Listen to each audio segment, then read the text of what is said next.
안녕하세요. 안녕하세요. 경희TV 한아란입니다. 예, 세무회계 프로를 운영하고 있는 박상호 회계사라고 합니다.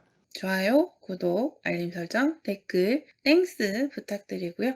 격리 업무 개인 맞춤 과외도 하고 있고, 격리 업무 대행 서비스, 출장 격리도 하고 있으니까 관심 있으신 분들은 메일 보내주시기 바랍니다. 네, 안녕하세요. 안녕하세요. 만나볼게요. 네, 반갑습니다. 예. 반갑습니다. 이렇게 인터뷰해 주셔서 아유, 감사합니다. 제가 저도 감사드리죠. 네. 예. 그러면은 좀 더 자세히 음. 본인 소개 좀 부탁드릴게요. 예. 저는 그 영등포구에 소재한 영등포 세무서 옆에 있어요.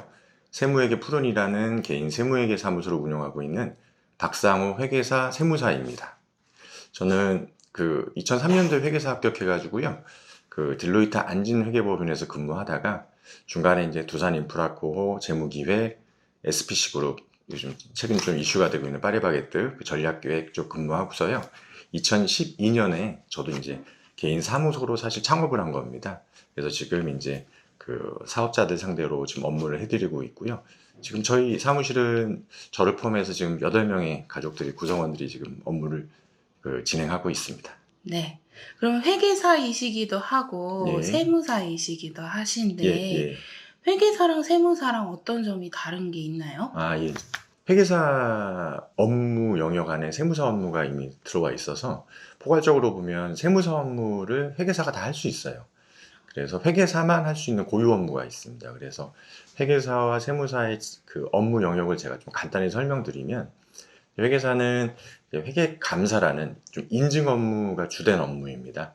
그러니까 그 제3자한테 신뢰성 있는 재무제표나 정보를 제공하기 위해서 회사가 작성한 재무제표에 대한 그 의견을 주는 겁니다. 회계감사 절차에 따라서 회계감사 기준에 따라서 진행이 제대로 되었는지를 작업이 제대로 되었는지를 확인하고 인증해주는 업무가 주된 업무이고요. 그래서 이제 부수되는 이제 뭐 평가 업무라든지 실사 업무라든지 뭐 관련된 업무들도 회계사가 할 수 있는 고유 업무입니다. 이 업무 외에 이제 세무사와 중첩돼서 동일하게 할 수 있는 업무가 이제 여러분들이 잘 알고 계신 이제 장부 관리, 그다음에 이제 세무 신고, 세무 신고에는 뭐 법인소득세, 종합소득세, 뭐 양도상속 증여 같은 재산세과의 신고도 있고요. 그다음에 이제 뭐 기업 진단, 기업 진단은 회계사 세무사가 지금 공이 다 할 수 있는 업무고요. 그 외에 뭐 이제 세무조사 대응 업무, 이제 세무 대리인으로서 할 수 있는 업무가 회계사와 세무사가 모두 할 수 있는 업무입니다. 그럼 세무사보다 회계사가 조금 더 하는 일이 많네요. 예, 맞습니다. 사실은 세무사 분들 입장에서는 좀 억울한 거죠. 본인 시장 영역에 회계사들이 들어와서 본인 업무도 다 하면서 또 본인 회계사만의 고유 업무도 또 진행하고 있어서 그 사실 세무사 입장에서는 좀 싫어할 수 있긴 하지만 음. 현재로서는 업무 영역은 그렇게 좀 지정돼 있긴 합니다. 네. 그러면 어떻게 두 개 다 취득을 음. 하게 되셨는지 궁금하네요. 예. 저는 2003년도에 회계사에 합격했는데요. 2003년도 회계사 합격 하신 분들까지는 회계사 합격하는 순간 이제 세무사 등록증도 같이 부여가 됐어요. 공인회계사법에 따라서. 근데 이제 2004년도 이후부터 합격생들은 세무사 등록증이 안 나옵니다. 그러니까 세무 대리 업무 등록증을 받게 돼요. 그러니까 여러분들이 혹시나 주변에 이렇게 보시가지고 명함을 받았는데 공인회계사 세무사가 같이 기재가 돼 있다면 둘 중 하나죠. 공인회계사에 합격하고 또 세무사도 합격하신 분, 또는 공인회계사에 합격 2003년도 이전에 공인회계사 합격해서 세무사 등록증까지 같이 받은 분인데, 만약에 2004년도 이후에 합격했는데 세무사 시험에 별도 합격을 안 하고서 세무사라는 자격증을 명함이나 다른 이제 외부적인 그 홍보물에 넣는다면 그건 사실은 좀 위법한 행위죠. 그래서 여러분들 이렇게 좀 잘 보셔야 돼요. 저도 주변에서 2004년도 이후 합격한 회계사들이 세무사 자격증을 명함에 넣고 다니는 거 보긴 봤는데, 또 같은 업에 있다 보니까 서로 피해주기 싫어서 그건 제가 뭐 저는 제지는 안 했지만 사실은 2004년 이후에 합격한 회계사들은 세무사 자격증이 자동 부여되지는 않습니다. 그러면은 인제 지금 세무회계 음. 사무실을 운영을 하고 계시는 예, 거잖아요. 예. 그러면 세무회계 사무실에서는 대체 어떤 일들을 하고 있는 건가요? 예. 그 세무회계 사무소에서 하는 업무, 저희 사무실 같은 경우는요, 이제 좀 매출 구성이 한 7대 3 정도 되는데, 제가 이제 30%는 제가 이제 회계사로서의 고유 업무를 하고 있어요. 그다음 나머지 70%가 이제 세무 업무 기반인데 세무 업무 쪽은 이제 저희 이제 직원들과 같이 하고 있는 업무입니다. 주된 업무는 말 그대로 이제 장부 관리. 사실 영세한 사업자들은 자체 기장할 수 있는 능력이 많이 부족하고 또 그 자체 기장할 수 있는 직원을 또 고용하다 보면 고정비 부담이 있거든요. 그래서 저희 같은 전문적인 외부 아웃소싱 할 수 있는 업체에 기장 업무를 사실은 외주를 맡긴 거죠. 그래서 장부 기장하는 업무가 주된 업무이고요. 장부에 근거해서 우리가 이제 법인, 소득, 그다음에 관련된 신고들을 저희가 진행하는 세무 신고 업무를 하고 있고요. 그다음에 이제 그렇게 기반하다 보면은 각종 이제 세무 상담과 관련된 컨설팅이 좀 필요하게 됩니다. 이제 그런 부분, 주로 절세와 관련된 부분일 수도 있고요. 이런 부분을 주로 업무로 해주고 있습니다.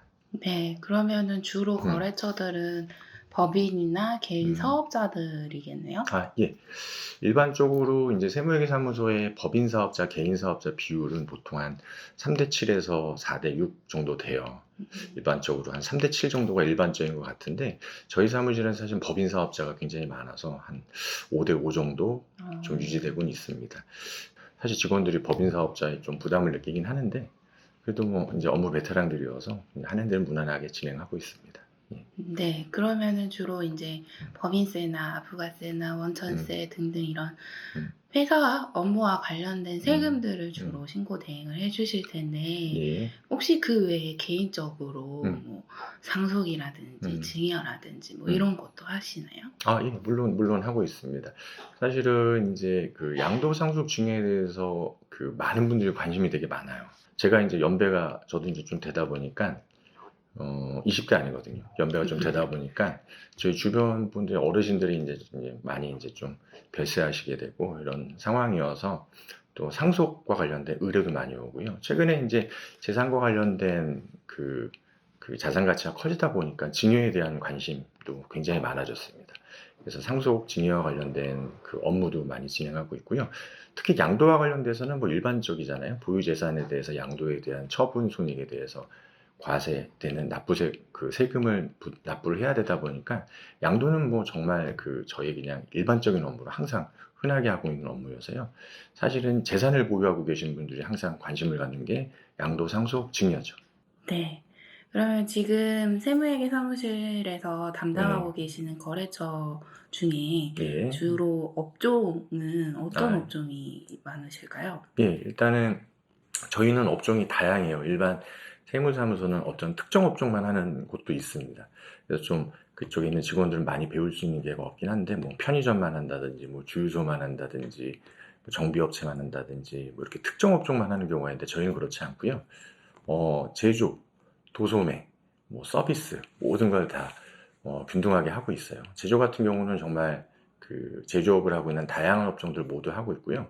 도소매 같은 경우는 일반적으로 우리가 유통과 관련된 부분이라서 오프라인 매장을 가지고 있는 경우 또는 전자상거래업 같은 경우 또 수출입과 관련된 것도 저희가 다 진행을 하고 있고 서비스는 뭐 일반적으로 알고 계신 뭐 학원 그다음에 뭐 병의원 그 외에 이제 전문직 서비스업들 있죠. 변호사, 법무사, 뭐 노무사 저희가 관세사, 관평사만 없네요.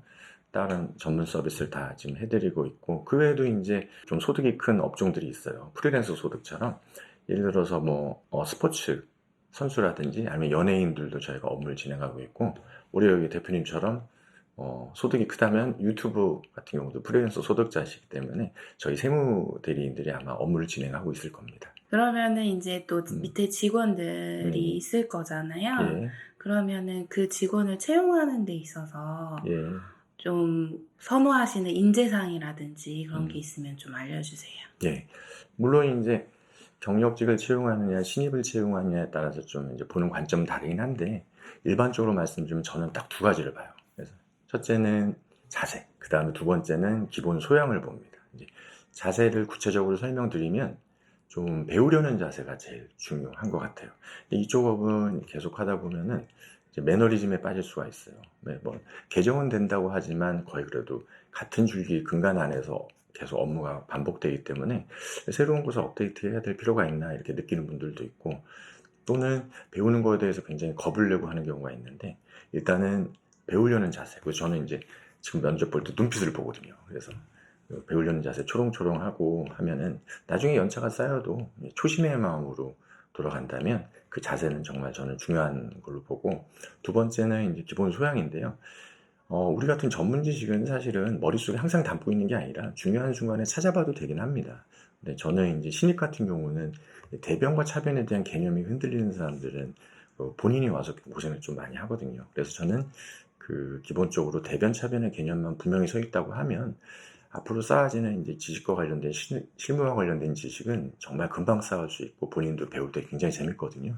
저는 자세와 기본 소양 이 두 가지만 보기 때문에 만약 이쪽을 원하시는 분들은 면접 보실 때 내가 적극적으로 배우고 싶다는 자세를 좀 피력을 하시고, 그다음에 내가 지금은 실무적인 전문적인 지식은 없지만 내가 기본 소양이 탄탄하다는 것을 좀 이렇게 보여주면 될 것 같습니다.